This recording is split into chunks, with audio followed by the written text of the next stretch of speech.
I, male 23, was abandoned by my mom, L, female 50, 4 years ago after it came to light that she was pregnant with another man's baby. My father, X, male 52, was distraught and immediately divorced her, and she left without a single shred of remorse to start a new life with her new husband across the country. She now has two kids, technically my step siblings, but I am basically no contact with her and don't know jack about them. My father spiraled deeply after the divorce and was never the same and passed away a few months ago due to a tragic accident. It has been deeply tragic for me and my remaining family, most importantly, my grandma and uncle. We are dealing with this loss together and trying to keep it together as things move forward. At the same time, I am blessed to have a loving and supportive partner, G, female 24, who has been my rock through all of this. She helped with the funeral, got me out of bed in the mornings, and helped me talk out all the memories I had with my father. The funeral happened yesterday, and my final goodbye to my dad was sullied by the presence of my mom, although it's my fault for allowing her to come. It all started with a phone call the day after my father died. My mom called me and gave her condolences. She asked whether she could come to Dad's funeral, claiming that despite their distance, they had been married for years. I was hesitant at first since I didn't really want to have her company there, but I know my father was not the kind of man who would ban someone, anyone, from coming to his funeral. Besides, I didn't think I'd have much interaction with my mom anyways. If she wanted to come to pay her respects, that was fine by me, but nothing more. I told her as much, and she agreed to not push for a relationship with me. So on the day of the funeral, Mom shows up with her two kids in tow. This was already more than I had bargained for, and I didn't see the need to bring kids who had no relation to my father and were the spawn of the dude she had cheated on him with to the funeral. I walked up to her and asked what she meant by bringing her kids here, and she replied, "I'll tell you soon, OP. Let's just pay our respects first." Gritting my teeth, I went through the rest of the ceremony. It was honestly quite beautiful, and everyone shared their best memories with Dad, and we all had a lot of fun remembering him for who he was. Tears were shed, and everyone felt closer to him. Thankfully, my mom didn't pull anything stupid like attempting to deliver a speech. Everyone there knew how badly she had hurt Dad. If she started getting all poetic about what their relationship meant to her or something like that, chances were that she'd be kicked out of the funeral. After everything was over and people were dispersing, my mom came up to me and began to catch up. I got to know the real reason for her visit. "Well, things have been a little tight for me and my husband recently, and I remembered that your father had left me a significant portion of money in his will. It was something we had discussed when you were born, and I don't think he'd changed the will after that. I want to be present when your father's lawyer discloses the will and makes sure I get a share." I was livid and kicked her out of the funeral with the help of my uncle and my grandpa. Dad was barely under the ground, and this woman wanted to peck away at his money. I hadn't even found the time to figure out how Dad's estate was going to be given out, and she'd apparently been plotting it for ages. After I got back from the funeral, I got a long-winded email from Mom talking about putting the past behind us and how it would be not for her best interest, but for my two innocent kids, like for their college, yada, yada, yada. I wasn't going to fall for this emotional manipulation, and all it did was make me angrier. She was completely okay dropping me like a stone, but she wanted me to feel something for her brats? Nuh-uh. Unfortunately, I didn't really know much about Dad's will, if he'd even made one. I don't think Dad was that good with stuff like that, but we did have a family lawyer who would be able to shed light on the issue. It turns out we don't have any record of Dad having written a formal legal will, so something called an intestacy takes over, and the will is a template from our state. It works out pretty well for us, though, as the estate transfers to me, and I can always give money to the people I knew my dad cared for. I don't know how, but my mom found out about this and called me again, asking me to reconsider sharing some amount of the inheritance with her and her family. The amount I'm getting is quite huge, as we lived a very comfortable life, and Dad's property transfers to me too. So honestly, giving some cash to Mom won't put much of a dent in my prospects. But I still refused on the matter of principle, and because of how badly she treated me and Dad. AITA for not letting her have some of the inheritance? Update 1. After I declined to give Mom anything, her real side came out, and she told me that I was going to end up regretting this.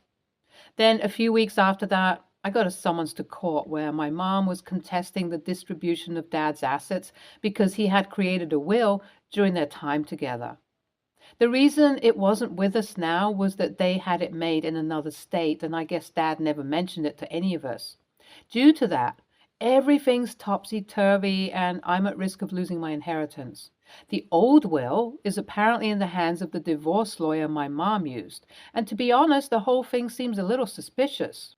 Our family lawyer has promised that he'll get to the bottom of this, though. Let's see what happens, I guess. I don't know whether Dad had written a will when I was younger or before I was born, and to be honest, I don't know the law too well. I'm writing all of this while still trying to deal with my father's passing, and this court case is the last thing I need. Update 2. So the first hearing to contest my inheritance happened yesterday, and things don't look good. Dad had written a will where my mom was the primary beneficiary, but my lawyer gave us a little hope by questioning the legitimacy of the will. He sat me down today and told me, "OP, I know this is going to sound crazy, but something just doesn't add up. I feel like your mom has forged some part of that old will. I knew your dad well, and I'd be certain if he had gone through the full process of forming a will, getting witnesses, and paying someone to draft it. My best guess is your mom and dad discussed having a will, and your mom is using that knowledge to present a will that is faked. Now, I may not know the law, but even I know that forging a will is a felony. My mom must have been really desperate to try and dupe the court like that. It did make sense, though, because how the frick is the will with my mom's divorce lawyer? Their excuses don't add up, and her lawyer seems to be a really scummy guy to begin with. I'm not sure where we'll find proof, but I hope this mess gets sorted out easily. I kind of have an idea in my head, but I'm not sure how to implement it. I'll keep you guys posted once the result of the hearing comes out. Update 3. The case got settled in my favor, and boy, it's a long story. Things looked like they'd be muddled for months before the case would be settled, but I played things a little dirty. I tracked down the office of the lawyer Mom was using and bribed his secretary to give me all the files he had on our case. This lawyer was sloppy as all hell, and it was easy to get some really incriminating info about the shady stuff Mom had been doing really easily. Most importantly, we got access to the original copy of the will and got it analyzed, and the paper is like from 2 months ago. It's been made to look dated, but it's clearly a fake. Interestingly, we came across a piece of paper with the details of a will in Dad's handwriting, which seemed to be legit, but it was only a few random scribbles that wouldn't hold up in court. It's clear that my parents had gone 50% of the way to making Dad a will, and Mom had that document with her, but it was never made into a proper document. The craziest thing is, my lawyer said that they'd probably have an easier job trying to contest my inheritance by being honest. But the forgery has messed things up for them big time. My mom might be facing jail time, and I'm countersuing for damages, while her lawyer is likely going to lose his license. Good riddance, I say. Bro thought he was Saul Goodman or something. After all this, I can thankfully put this whole thing behind me. I haven't even had time to process everything that's happened due to my mom's intrusion. I've been distant in my relationship and slipped up at work. However, the people around me have been super understanding about what's been going on, and that's helped me feel like at least everything hasn't been derailed.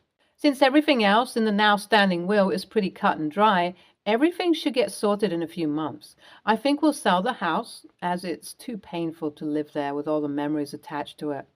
And I'll give a chunk of Dad's physical assets to his brother, my uncle, and his mom. We've discussed what to do with the money, and the best thing seems to be to invest it for the future or buy a house for me and my partner.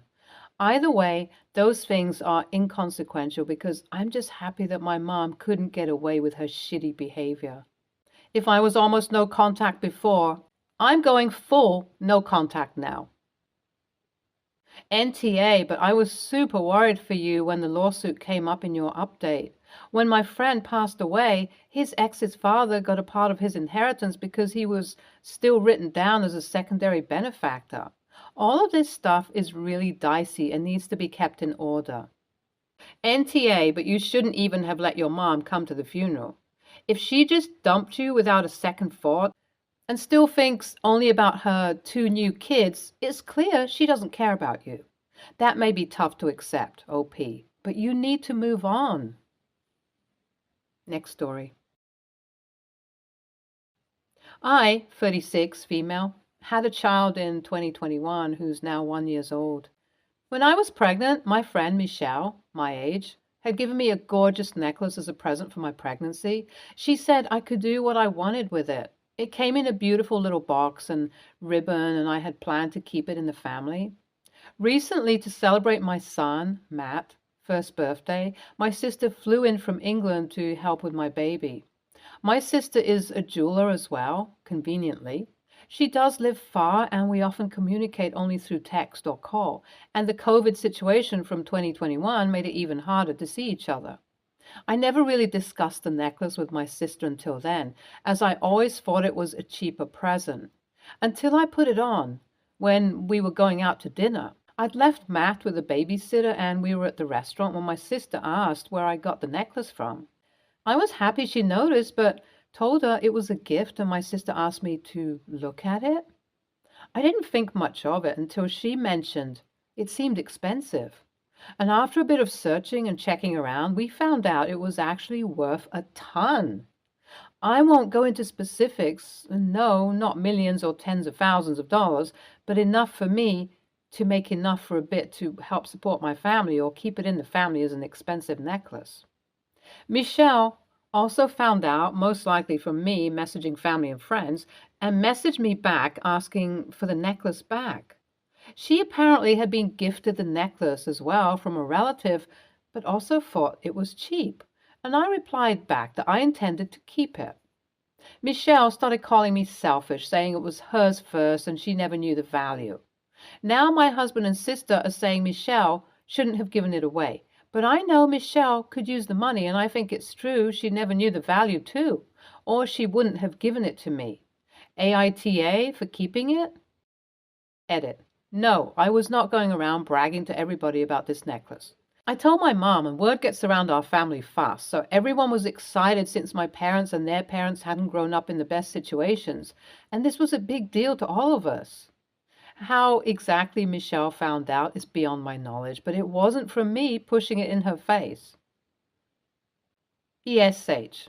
This wasn't something you needed to brag about or whatever caused multiple people to find out about.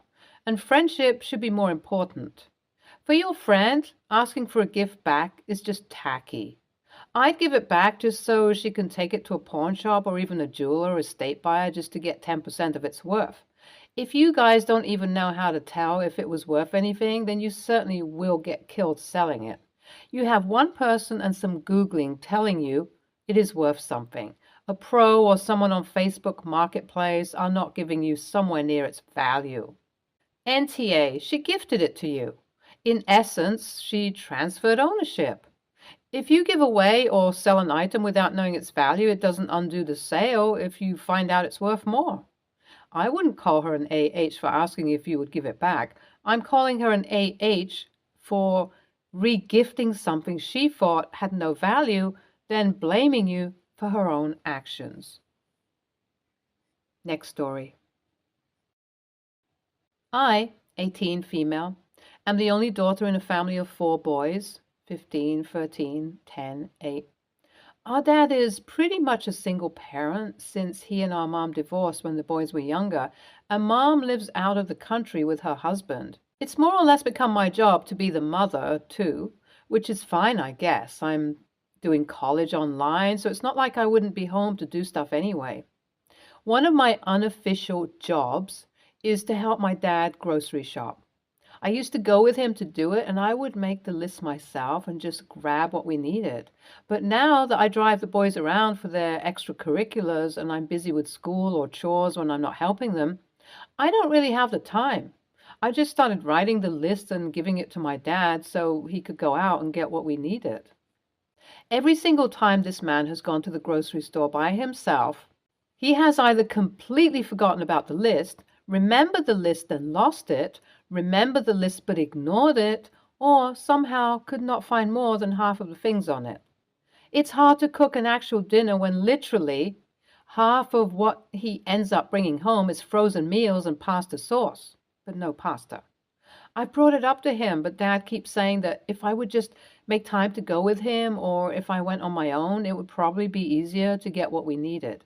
I said that we could switch jobs, so he takes the boy to their things and I get groceries. But he said he doesn't know their schedules and he wouldn't want to mess it up for them. He said he'd go grocery shopping today and asked me to go with him. But I was working on some stuff for my finals before I had to drive the 10-year-old and 8-year-old to their practices, so I couldn't go.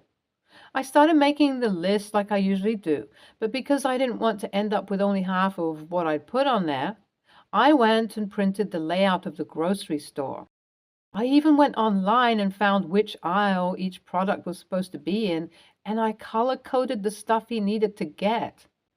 I left it for him on the table and then went to take the boys. While I was doing schoolwork during their practice, my dad called me asking why I felt the need to color code a map for him like he was a toddler in need of specific instruction. I replied saying that I only thought the map might make it easier for him to find the things I put on the list since I also made sure that everything was in stock online. It's been hours since we've gotten back home and he's very clearly upset with me, but he did get the stuff on the list this time. I don't know. I think maybe I just made him feel like an idiot and that's why he's upset. Was the map thing a little too much? Edit. I don't really talk to my mom much, so that's why I haven't asked her for help with this or anything. I don't even know what help she could provide since she lives halfway across the world. My brothers do recognize that our dad doesn't really do much other than work and come home. The boys help when they can and they offer to do more. I just usually tell them to focus on doing the few chores I've given them while I handle everything else because it's just what I'm used to now. My 15-year-old brother will be doing most of the driving once he gets his license. He has his permit right now, so I can't just send him out on his own, LOL. Also, all the comments really did put a whole lot into perspective for me. I'm realizing how unfair a lot of this has been on me. And I'm going to try to talk to my dad about it because I do want a social life outside of conversations with the moms on the practice field. NTA, your dad is asking too much of you and he's avoiding his responsibility as the parent. He could and should learn their schedules. He just doesn't want to. You should have a serious talk with him about whether he either steps up or he hires help. NTA, I really don't see what you could have possibly done that's wrong. If he's genuinely forgetting the items, you provided a guide. If he just isn't trying, he brought this response on himself. If it's the former, he may be developing some form of dementia. However, has he always been so forgetful? What sucks about this situation is the position you have been put in. You deserve credit for rising to the challenge, but he is just putting way too much on your shoulders. Did he act this way before the divorce? I ask because it sounds like he's treating you more as a replacement for his wife in domestic homemaking chores than as an individual. He needs to start stepping up and doing more instead of dumping everything but the groceries on you. And he does those half-heartedly and begrudgingly, and leaving it there. Stay tuned for more stories from our girl relationships.